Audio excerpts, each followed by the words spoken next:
this video, I will show you how to enable a passcode on your Exodus wallet.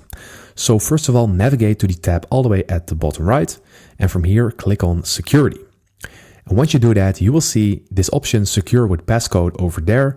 And if you want to enable it, you're basically going to enable this option by clicking on the slider. And once you do that, you can see that we need to click on Backup Now all the way at the bottom. And what does this mean?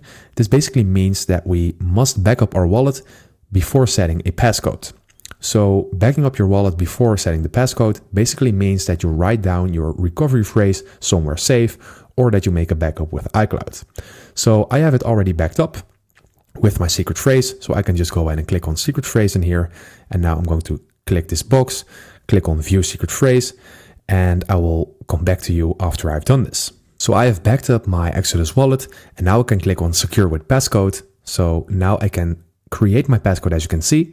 So just go ahead and enter something that you can remember easily. And I'm just going to do that, and then I will be back. I've entered my passcode, and right now my wallet is secured. So now I'm going to click on continue. And as you can see, it is right now enabled. So that is how you do it. I hope this video helped you out. Please leave a like and consider subscribing. And then I see you in the next one.